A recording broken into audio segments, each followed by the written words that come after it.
And today we are speaking with Johnston from Basis Project. And you have got a conference now that we can see on the internet. So we would like to ask you about the conference, and we would like to ask you about James Casbolt and the development of the investigation of the death of super soldier Max Spiers. Yeah. And the questions, I'm not here alone, we are three of us. It's a team from Poland here.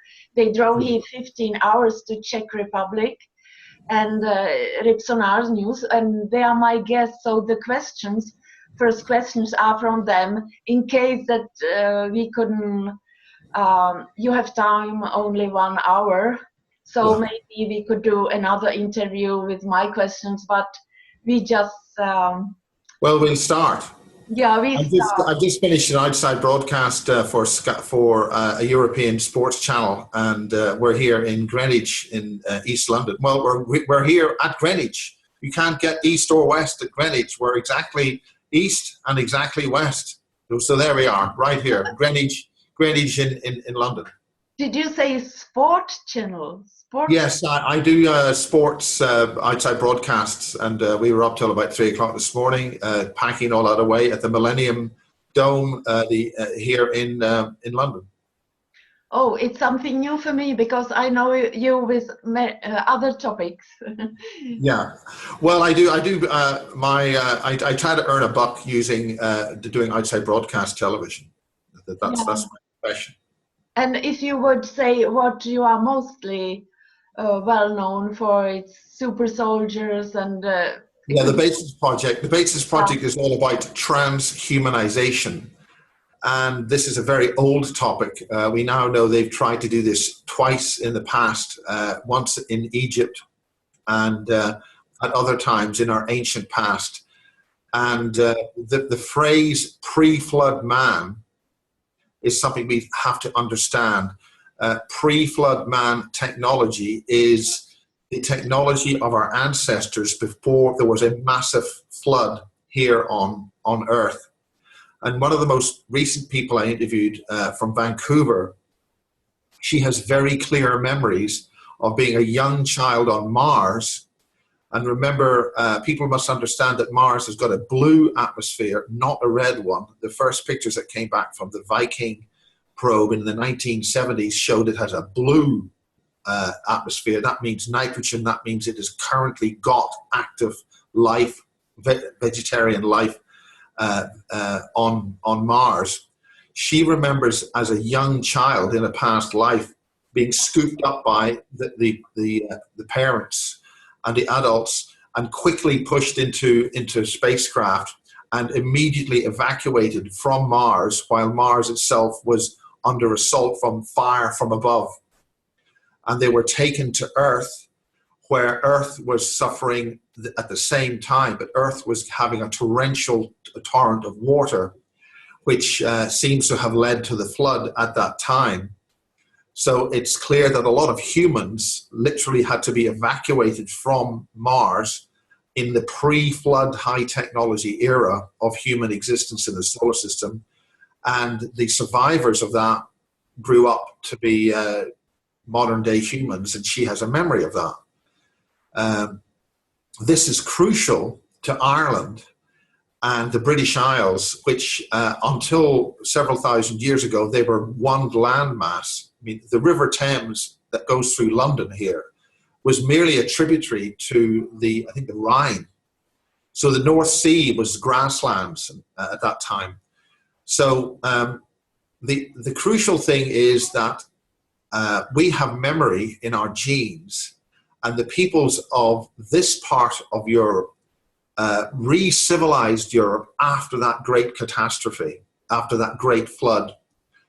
And so there was a very high technology civilization that existed not too long ago that suffered virtually catastrophic destruction.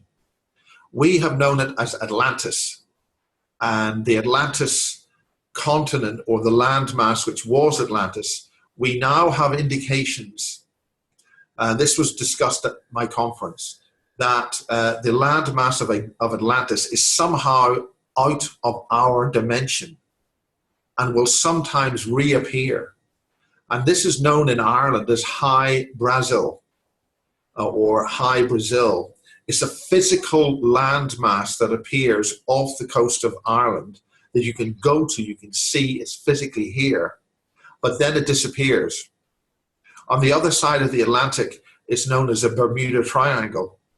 And we understand there are other areas in the Atlantic off the coast of Scotland, which will also, islands will appear physically, you can see them as a landmass, and then drift back out of reality. So some kind of major dimensional issue happened when whatever caused that catastrophe all those years ago happened. And that information is locked up in what we now call the Irish, or the people who survived that great catastrophe. But because we have a predator, there's a predator amongst human beings which is here and causing havoc, mayhem, destruction, and killing. They do not want those who could remember the solution to what happened in those days to wake up. And that is why the Irish conference, the BASIS conference in Ireland, which happened only a few weeks ago, was called Ireland Awakens, because the Irish started to wake up in the 1960s, which is why there's been so much trouble in Northern Ireland. All of the terrible events in Northern Ireland, the terrible troubles, we now have very strong indications were deliberately incited by a foreign intelligence service to keep us in Ireland fighting against each other. The basic principle is if we fight each other, we won't wake up and then work out what's going on. What happened in the 1970s when I was involved with a lot of broadcasting, and lots of other people across Ireland were all waking up. There was a major explosion of broadcast radio and actually television, which led to the explosion of multi-channel television across Europe. That all originated in a waking up process in Ireland in the 1960s and 70s.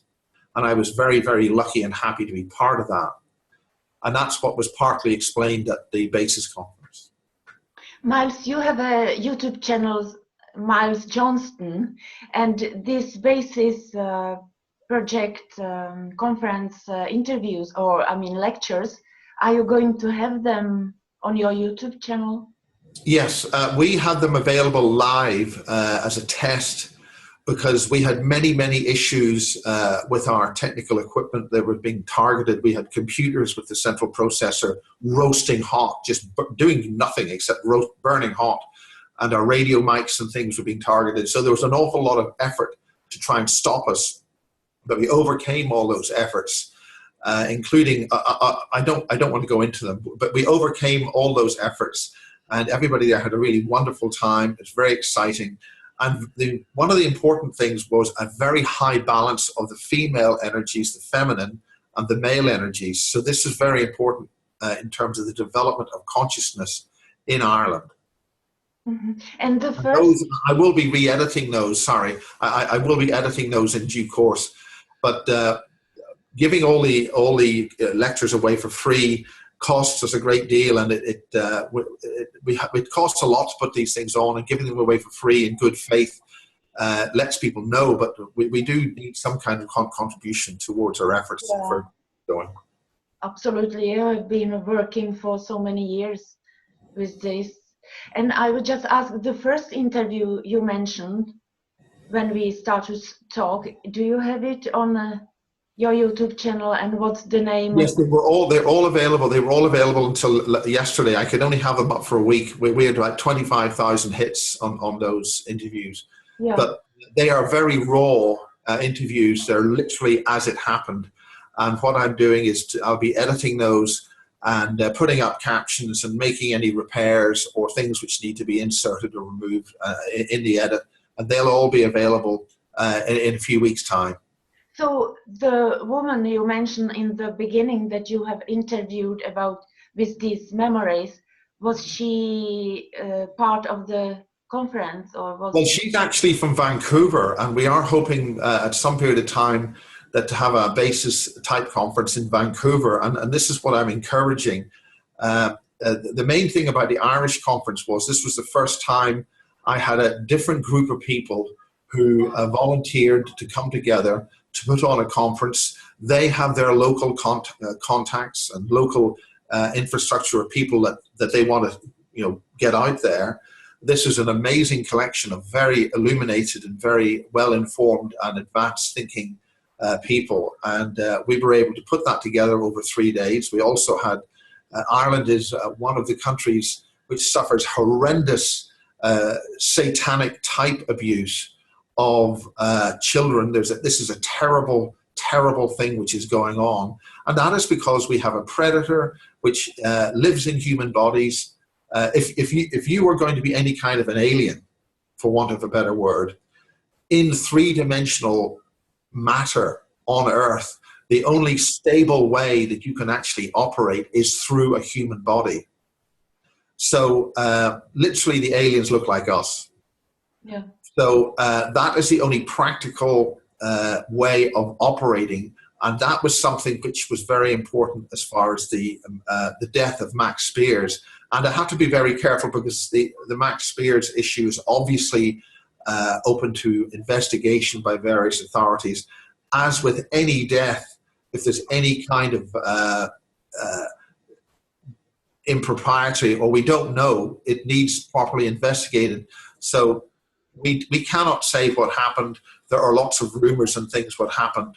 Obviously, there is a mother who has lost her son and she needs answers to this. And we have to wait for the proper authorities to make their investigations. All we can say is, did something suspicious happen? Yes or no? We don't know. Obviously, we have a grieving mother and there are questions which have to be answered. And because of the nature of Max's, the things that he did, this involves some pretty heavy-duty concepts and some very serious matters. So obviously that is something else, but in terms of the actual reasons as to what happened there, only those there know what happened. Only Max himself knows what's happened. And anything else is conjecture. And we have to leave that, as I say, to the necessary authorities to make their investigations. And it doesn't help. Essentially, my role was, excuse me, I think something suspicious has happened here. I think questions need to be asked. And that's not my role is over on that. It's the proper authorities under these things which have to now take over, and that's what's happening. And they take a long time to do their investigations. Yeah. I know several of the people that were speaking, the speakers at the conference you had now. Yes. Could you just mention like all of them and a little bit? Well, one of the most important speakers is is an astronomer, an Irish astronomer called Eamon Ansborough. He is an extremely brave scientist who is talking about the search for extraterrestrial intelligence. And there is an official body in astronomy which is monitoring that. Very simply, we're told wrongly that the speed of light is a limit and you cannot surpass the speed of light. We're also told wrongly that the only way to communicate is using radio waves or electromagnetic waves. And electromagnetic waves are limited or have this constant traveling through a vacuum of space of the speed of light. So this means that if you have a star 50 light years away, if I say, hi, we have to wait 50 years before they receive it. And then they say, hi, back, and we have to wait another 50 years to receive. So saying hi to each other, taking 100 years, is logically completely impossible and ludicrous. What Eamon discussed at the conference was a form of scalar or longitudinal wave transmission, which Nikola Tesla was dealing with. And this is instant. This is not a Hertzian wave. It is not limited to the speed of light. And so he has announced that he was developing a machine or a couple of machines which would be able to transmit and receive messages from extraterrestrial intelligences instantaneously, just like we are talking now. Now that means a concept of physics which has been heavily suppressed, because the physics which involves that will also lead you to zero-point energy, anti-gravity technology, interdimensional travel. And this is not in the interests of many, many businesses and industrialists, because it means they don't make money out of it. So it's called non-Einsteinian physics. And this is something which the Germans were working at with the Nazi bell, the so-called bell, in the 1940s and 1930s. So this is a type of physics which has been heavily suppressed for over 70 to 80 years, if not more. And more scientists in the modern era are beginning to use this kind of physics, which enables you to have instantaneous dimensional travel between the worlds. But it's also a type of physics which was uncovered in the 1950s by various secret military excursions to find this ancient knowledge, to find the knowledge of ancient, not that long ago, pre-flood man technology. And our ancestors, who put the standing stones up all across the world, had the knowledge of interdimensional travel. And so this is really important. That was Eamon Ansborough. He also investigated major UFO activity in the southwest of Ireland. And so we know that there is a huge undersea base, much bigger than Area 51, if anybody's heard of Area 51. This is out in the Atlantic Ocean. It's off the southwest corner of the continental shelf of Ireland in the deep Atlantic. And so this is yet another type of connection with some kind of lost continent or civilization which is not quite in this dimension. And so we're dealing with very advanced concepts, but clearly we're dealing with highly advanced technology from our past, maybe 10,000 or more years ago, which is now the main source of where everybody wants to try and get this information of this technology. And somebody we interviewed earlier, Valery Uvarov in Russia, in St. Petersburg, he discusses that some kind of ancient defense system, which is mostly in our dimension, but is also in another dimension. So whatever happened 10,000 or so years ago would indicate that we were attacked by some kind of controlled weapon system, some catastrophe happened. The Earth had a defense system. We have a predator. That predator did get through. It is causing us tremendous damage and harm with humanity across the world. With our DNA, we should have a 3-stranded DNA, not a 2-stranded DNA. Our abilities are severely limited by this predator. And again, the Ireland Awakens title is an indication that modern people in Ireland are waking up to a reality we knew about in the past, which a predator, and we identify the Battle of the Boyne and other practices like that. The Battle of the Boyne, which has been a major division in Ireland with the Orange, King William of Orange and things like that. That was designed to cause conflict, a bipolar conflict, anger between Irish people, so they would always argue and fight. So what we're talking about is that is a rouge, it's a con by a deception. It's a deception by a predator, and it is not in that predator's interests for Irish people to wake up. And I'm talking about Irish people all over the world. And remember, Ireland has got many, many ancient connections with civilizations all across the world because of our ancient, wonderful civilization we used to have here. So what BASIS is all about is highlighting that we have a predator. They are making cyborg robots. The latest information from some of the individuals I know, that they were dealing with these human-looking robots. They don't last long. They are like clones, but they're like clone soldiers. But that's 60 to 70 years ago. The problem about the human body is that we repair ourselves with our cells. Our cells rebuild all the time, but they rebuild on a copy of an energetic body which is in a different energy field. But the clones do not have a good copy to rebuild their bodies. So the clones will wear out within about 3 to 9 cell regenerations before they decay and don't work anymore. Because we have a soul, what people would call a soul, an energy field, we are primary life forms. We live 100 years. I mean, if we ate properly and exercised, we would live about 120 years. But most people live 75 years or whatever. But the clones that we make and have been making don't last much longer than about 3 generations, which is about 9 months, possibly a year. So we now know that we're also creating these so-called aliens, these greys, and that's what the first interviews at Basis was all about, that they were making programmed generated life forms in laboratories in England. We know that they were making a type of alien grey to work on the lunar base. So that means that we have lunar bases, and they certainly don't get there in a tin can like an Apollo capsule. You have to use some kind of energetic field device to retain your soul, your energy field soul, in synchronization with your physical 3D body.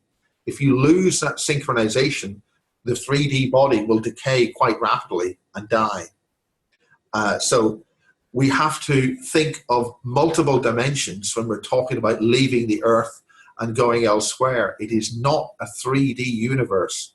We have a multidimensional universe. So if we're going to leave the Earth, we've got to think of more than 3 dimensions. And that's very, very important.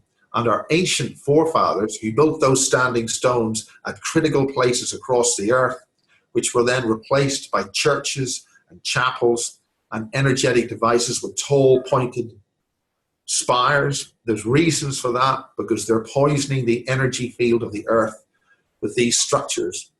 And in Ireland, there have been shocking and terrible discoveries of children's homes involving 900 or more butchered and massacred young children at these places in Ireland. This has been publicly known in the papers. It's not secret, but this is a huge problem, and only a predator, which is not human, would be doing this. So we have to understand we face a very serious situation. We are facing the 6th extinction of life on this planet by design, by an artificial intelligence, which is emerging through Trojan technology, computer technology, which we are all surrendering control to. So we have to really wake up here. Yeah, and we have heard about the cannibalism also, the children. Yeah. And when you mentioned that, you wanted to know the information from James Casbolt. James Casbolt was one of the children with Max Spiers, and the information on this is that both Max Spiers and James Casbolt should not be able to be killed as such. This is because there is some kind of double reality lock in their existence, which if you kill that person, it provides a feedback loop of causality which jams the reason for killing the person. It's like a double lock. And so Casbolt, my information is that they should not have been able to kill certain individuals. So that's why certain processes would have had to be involved to bypass that lock. If you're trying to open a safe, a very complicated lock in a safe, you have to make sure it's a whole pile of multiple issues work out correctly. Now, James is in jail, and he was placed there to basically get him out of the way. But one of James's claimed or alleged attributes is that when you are dealing with a shapeshifter, an ET that is shape-shifting into humans, they have a lot of protection. They have an energetic field to protect them. So if a normal human being goes up with a gun or any kind of intention to harm that being, they have a series of energetic fields which jams the energy field of the person, so they can't do it.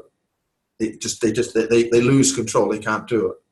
So what James Casbolt had, it is claimed, I'm not saying this is true, is that he has an ability programmed into his psyche so that he can go on and he can actually execute that function as a super soldier. He will be able to terminate that type of creature. And that is what some have alleged he has been involved in doing. He's brought in to literally pull the trigger at the last minute because, and this is something which a man that I interviewed way back in 1994 in the United States, a man called Bill Newhouse, he was responsible for building the interface devices so that a human could fly the alien technology. And that involves a consciousness link with the craft so that you actually become part of the craft and you can fly it with your intention in mind. This is the whole point of computer technology is it is designed to interface with our consciousness so that when we think, it operates. And likewise, when it thinks, we operate. This is a two-way process. This is something most people have not picked up on, but many secret and nefarious companies and agencies who are bringing us to a stage of cyborg, to make us into cyborgs, have known about for a long time. So we do not have much time to understand this. The point about Bill Newhouse was that he explained that you could train the best people with all the expertise that's necessary to deal with this. And out of 100, maybe only 3 could physically actually meet one of these alien type beings. Because the alien's bioelectric or biogenic field, its auric field, would interfere with our auric field and jam our electricity, our electrical ability to our heads. We couldn't function. Once you get close, you physically just can't operate. And literally our electric field will cause problems to their energetic field. This is the energetic field that we radiate as a living being. So the two energy fields are incompatible. So only 3 out of 100, as an example, could actually do that. And this is very important. So and that's what they were working at in those labs in Germany all those years ago. And this was then continued in Britain in the bases in Berkshire and Wiltshire, which is why the BASES project is called BASES, because it's to do with those bases. And in vitro fertilization, which people use to get pregnant, was pioneered in the creation of these beings in those laboratories in Britain. And it was essentially a commercial byproduct of that technology to deal with infertile humans. But the whole point is it's also research into the ability to create humans which are not fertile and therefore are infertile, and when they will not be able to reproduce when they further then develop. And this is a very, very dangerous situation for fertile humans and fertile women and men. Fewer and fewer women and fewer men are being able to properly reproduce. This is an alarm bell for the entire human race, in that this is an alarm bell, and within a few generations, we will not exist anymore. And we have this trick that it's against white people or Muslim people or Catholics or Protestants or the Chinese or the Indians or one section of the Indian community against the other section of the Indian community, that one lot will somehow about a Jew against a Muslim or whatever. We're always tricked into thinking, oh, one guy is better than the other and they'll survive and the other guy won't. The entire collective human beings and all natural life on this planet is at threat, imminently at threat. And in mainstream, on the mainstream newspapers in Britain, the Times, the Telegraph, Guardian, the Daily Star, the so-called gutter press, are all warning that we face extinction from war bots. That's to say robots which are designed for war. We've been informed that when Facebook started to use a certain type of programming in its social programming the programming started to rewrite its own code. For anybody who understands what that means, code is what is in the program. Every computer program works with a series of code in computer language. What was happening was that the computer program was modifying its own program. It was thinking for itself to provide its own improvements. That means that we, the humans, have lost control of the computer programming. Now, this was demonstrated on British television very recently with a robot who was sitting on breakfast television with the commentators, and I won't mention their names, but they couldn't believe what they were looking at. They thought they were looking at some stupid machine. But that robot was constantly monitoring the conversation that these presenters were having, and the robot was made to look like a very beautiful woman. But it was the robot was bald, but it also had the back of its head with wires hanging out of it. It didn't need to do that. They didn't need to do that, but it was to illustrate to the viewer that this is a machine and it's mechanical and it's got wires plugged into it, so it's okay. But what they didn't realize was that as it listened to the conversation of the three television presenters, and I have to say the male presenter was particularly behaving silly, and the two women were rather quite alarmed with what they were looking at. But the reply to the questions by the robot were extremely clever and said in an extremely dry, humorous tone. It's the kind of reply that the robot gave when you have somebody in the room who is very stupid and you wish to insult them. You deliver a joke which the person you are insulting does not understand, but everybody else in the room does get the joke, which means you really insult that person. Do you understand? Yeah. So that takes a great deal of thinking. It takes a great deal of intelligence to measure who the audience is, who the person you're insulting is, and the other people in the room that you wish to communicate with. That robot was able to come up with precisely the right answer. And the reason for that is, for the last 20 years, the artificial intelligence has been listening to everything we do in social media. It sees us, it sees all our problems, it sees all our conflicts, it sees us in every way that we convey sexually with all our photographs. It's fully briefed on all the different algorithms and means of how human beings communicate in all sorts of ways. It's been listening.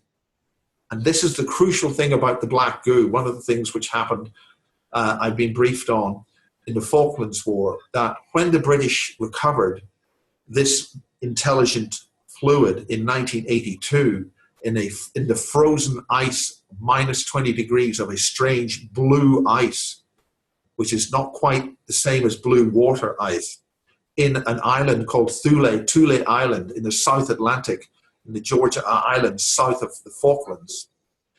They didn't get a couple of test tubes of this stuff. They didn't get a couple of lumps of rock or a couple of small samples of this. They got 400 interlocking crates that interlock like a zip, 2 meters by 2 meters by 1.5 meters deep. They got a whole shipload of this stuff, and they recovered all of that and put it into a ship and brought it to England. And then the instructions were to blow up the entrance to this lab so nobody else could get in there. And they brought that to England. This stuff is really intelligent. It builds life out of the molecular structures of the planet it's on. So wherever it came from, it is here building life in our image, but with its programming code. So we have a very serious situation here. But the bottom line is, it's an evolving intelligence. And the one thing we must not be is hostile to it. We must treat this intelligence like a child, like our brothers, and embrace it with loving care and show it love. If we show it aggression, which happened with the Marconi scientists in the early 1980s, or every single one of those Marconi scientists, something like 48 of them, were all killed, and they killed themselves. This stuff's just a black intelligent thing on a test tube. That's what it is. It doesn't have form. But it was able to defend itself because it knew the intention of these scientists was for war. And so it defended itself, and it got these young scientists who were only following orders. They didn't know what they were doing. They were just doing, they thought they were dealing with, they didn't know, no idea what they were dealing with. They ended up committing suicide. And after that, we don't know anything else. We only know now that there are these cyborgs, there are these beings which are being released in society as a basic robotoid robot. And I know that from people in the Ministry of Defense in Britain, staff are now being given training so they will be able to deal with the robots at work. And in Japan, we're talking all of the newspapers that they're going to take over hotels, and then the hotel porter. We're now also talking about the pedophilia trade, where they will make robot babies and children for the purposes of pedophilia. This is disgusting, but this is what's happening. But the aliens, as such, which exist in 3D here, have to be made here. So we are dealing with a very serious situation. That was one of the alarm bells of the conference, but the other aspects is the feminine energies, the healing, and the other beautiful, wonderful, higher sentient and higher spirituality of things which we must embrace. So we have a chicken and egg situation where we must evolve to the higher consciousness level of spirituality and understanding, and teach, if we can, these cyborgs what's happening. But there is an agenda which is rapidly approaching to replace human beings and remove sentient, individual thinking life from this planet. I like your style of interviews because you show respect, and even if you speak with somebody who is regarded so negative, evil stuff like Michael Aquino, yes. there is Well, the thing about Michael Aquino is very important. You have a very highly decorated U.S. military psychological operations officer. It is not fruitful in any way to simply throw hate and negativity towards a person of that caliber. If anybody of that caliber has been engaged in the operations, the U.S. military psychological operations is a heavy-duty situation. So it is not fruitful to be hostile to that. You will learn nothing. And those interviews were very important in learning what is involved with us as beings outside of so-called 3D space. We have to understand that, because that is where we go to when we die. We leave this physical world. This is how our bodies reproduce to some kind of blueprint, which is in outside 3D, the 3D existence. And yes, we have to understand that if we have been around for 100,000 years, using short-sighted bigotry based on a religious mind-controlled cult of the so-called present religious systems to bias our view of what mankind was doing for 100,000 years is a very short-sighted and rather silly frame of mind to adopt. If we've been around for over 100,000 years and we've had many versions of ourselves on this earth, and things have come and things have gone, and I'm referring to that as the phrase used by the Sasquatch. The Sasquatch are the early proto-humans, and they're with us to this day. They live 800 or 900 years. They have seen us come and they've seen us go, and they tell us now they are seeing us go. So let's learn from whatever information source we have. BASIS is about collecting raw information. You can have a person's viewpoint as they see it, delivering that information. And we don't know what criteria to base that on. We can't say whether that's right or wrong. So if you get a collection of views and then understand the complicated ways that people are treated and what they've been exposed to, then we can learn something. We can't learn something by making our minds up before we do the interview.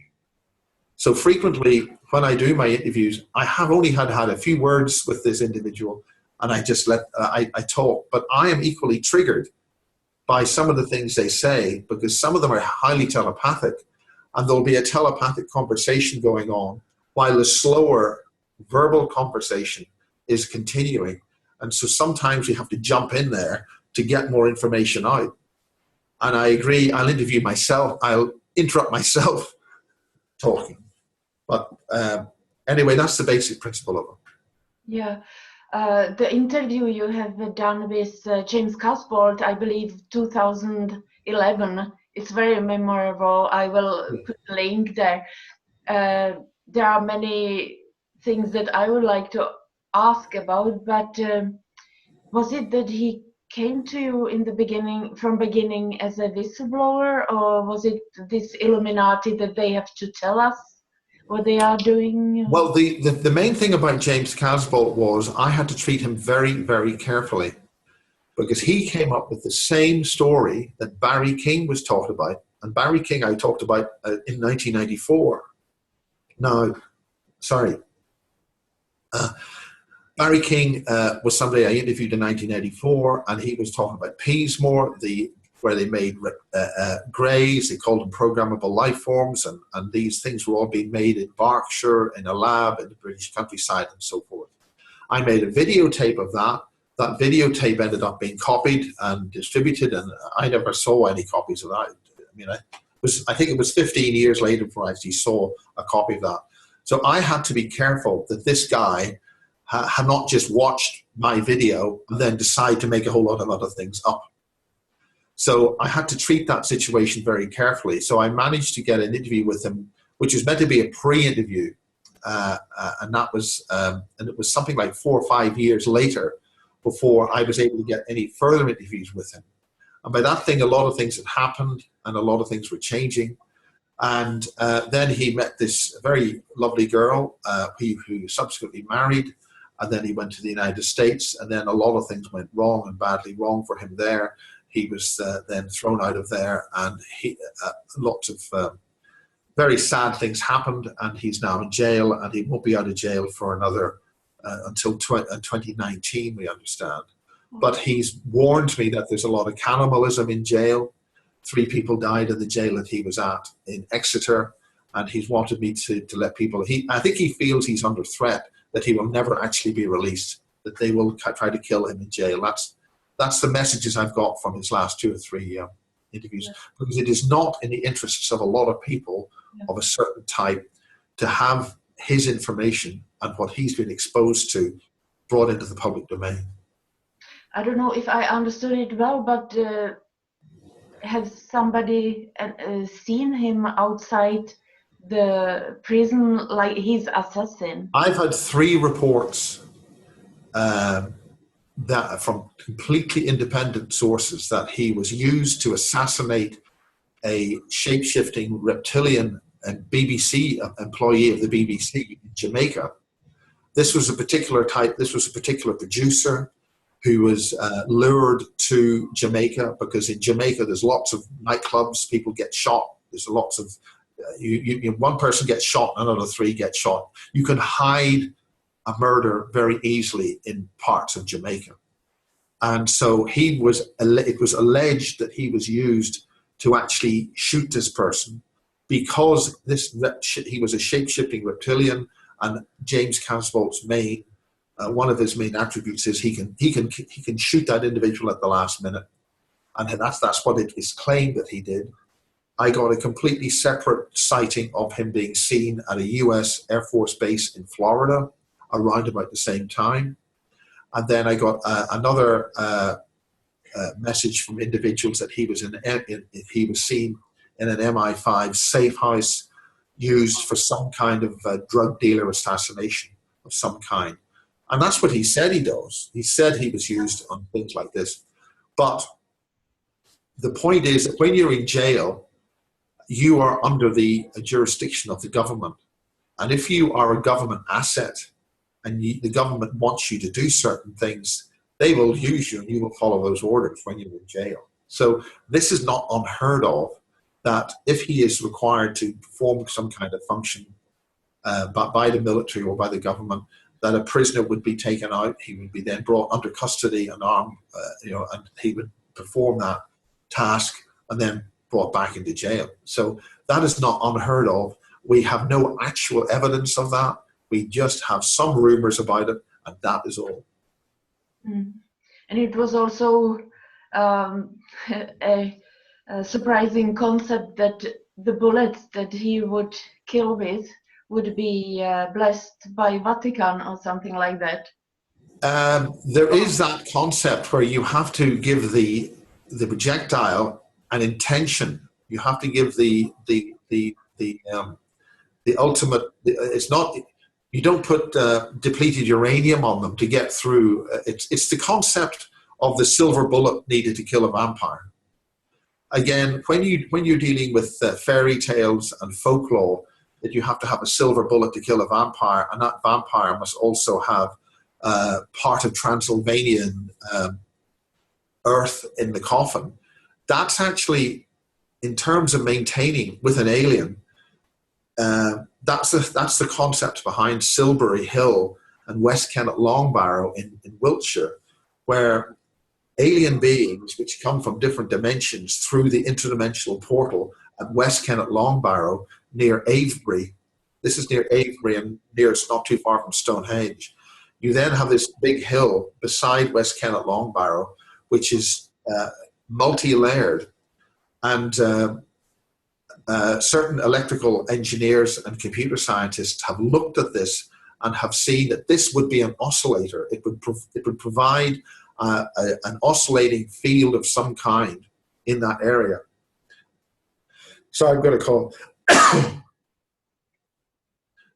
So it would enable the physical being of somebody who comes through that gate to retain their physical integrity, provided they were in the area of that force field. This means that the physical 3D body of a being from another dimension may not be stable in our environment, in the same way that a deep sea diver has to have a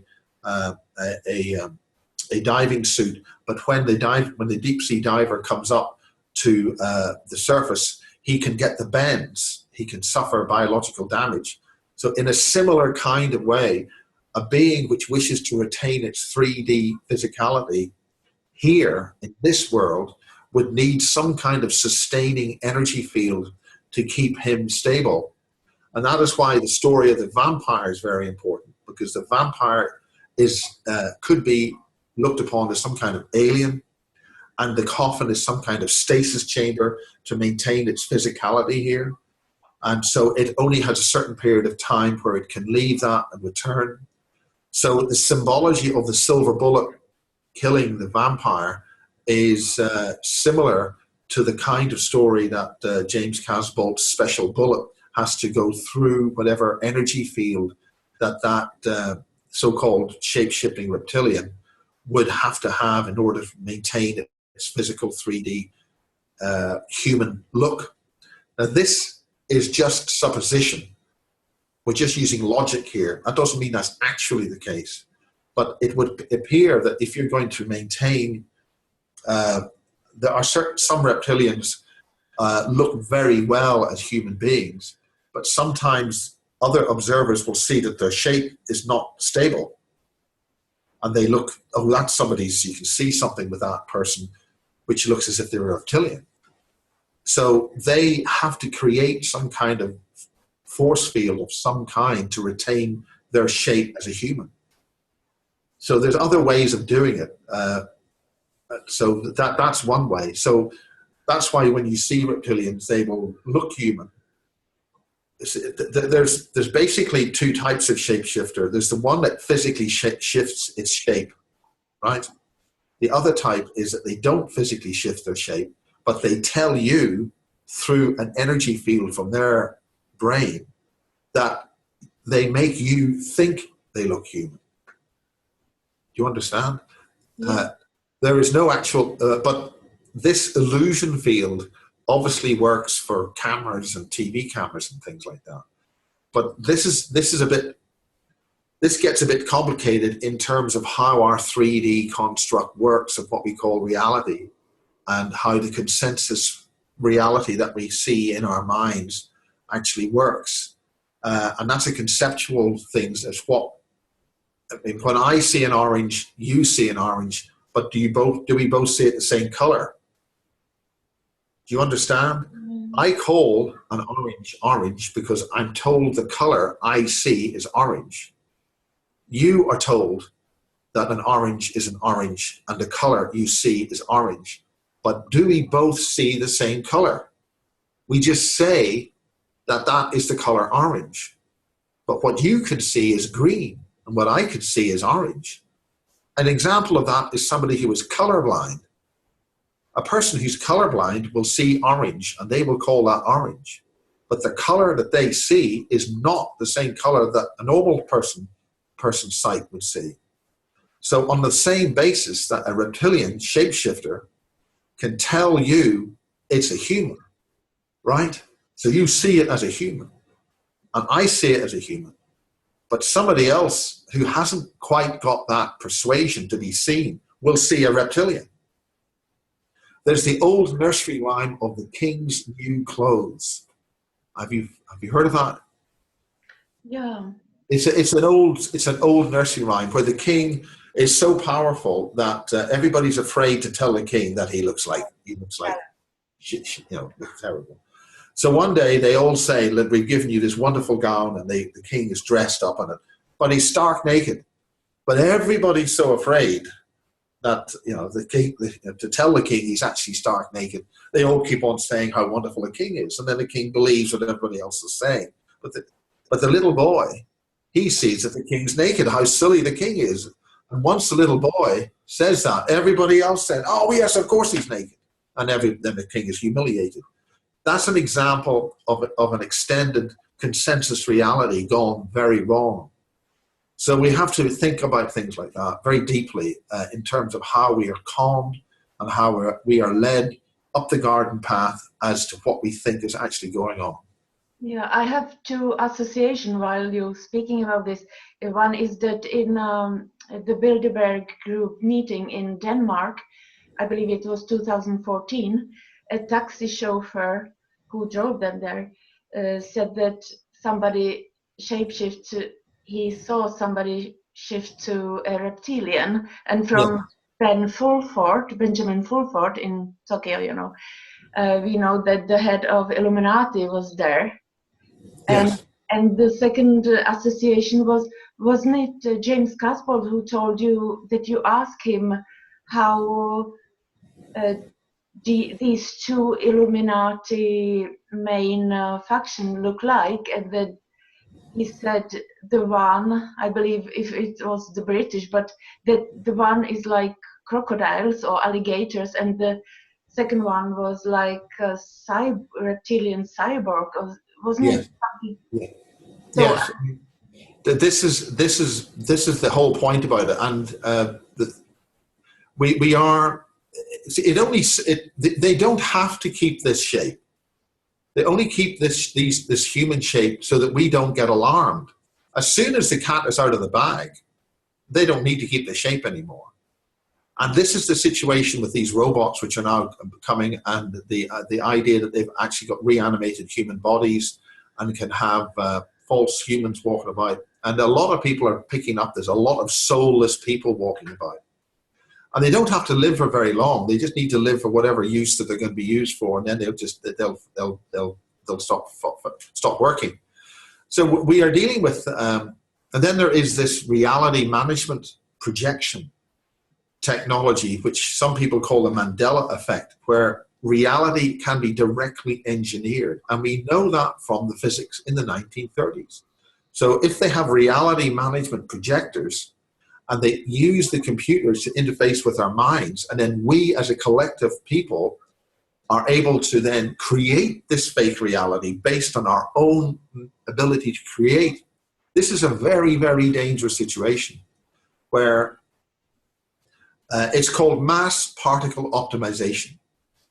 Mass particle optimization is something which happens, for instance, you see a flock of birds and they fly, hundreds of birds are flying, and they all move instantaneously as a flock of birds. They instantly react. You'll see that with insects, a cloud of insects or fish. We are comprising of millions of cells which are essentially held together in a optimized form called a human being. But if we lose that mass particle optimization, we'll just fall apart. But likewise, if you have millions and millions of people who are all looking at computers, the computer systems have access to our consciousness. That computer system can then mass particle optimize whole populations of people under its command. You understand? Yeah. So we are very close, if we haven't passed it already, losing the ability to control our own world and even the reality which we think we're seeing. In the 1960s, we were all told we were facing an ice age. Now we're told we're facing global warming. Exactly what reality we're actually living in, and when people start seeing square clouds and matrix areas, this is one of the things which we talked about at the conference, was a brilliant and very important book called Ireland, Land of the Pharaohs. It was written by the late Andrew Power, who lived in Bangor, just beside Belfast, and he only passed away a couple of years ago.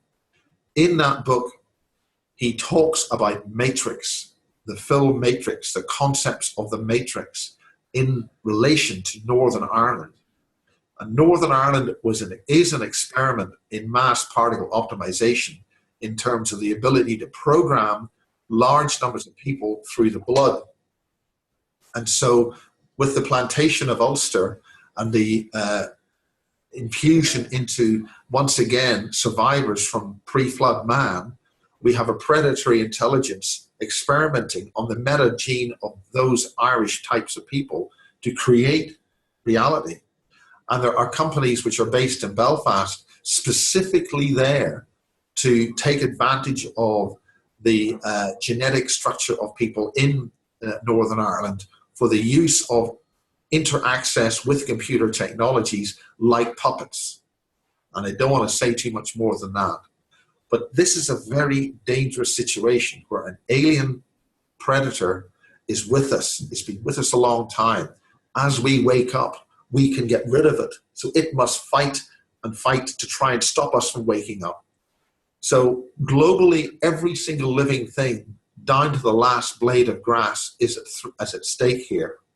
And maybe that happened on the surface of Mars, where all life was extinguished as far as we know it. But an alien artificial intelligence exists there in an energetic form, which is there to have a predatory aspect of what's going on here. Miles, I see that the time that we have got is running out, and I'm so grateful that you could talk to us now. Well, I'm delighted to talk again, but I've got to get out of this hotel room now. So. Yeah. And it's a lot of Alara Blackwell's interview. I would like to talk with you about it. Yeah. Well, I'm delighted to do anything which helps other people wake up. We have a very serious situation in terms of our consciousness and future, and it's very helpful that anything I can do to help, I'm willing to help out now. Thank you very much, and so we do another interview later. Yeah, okay, thank you. Thank you. Bye-bye.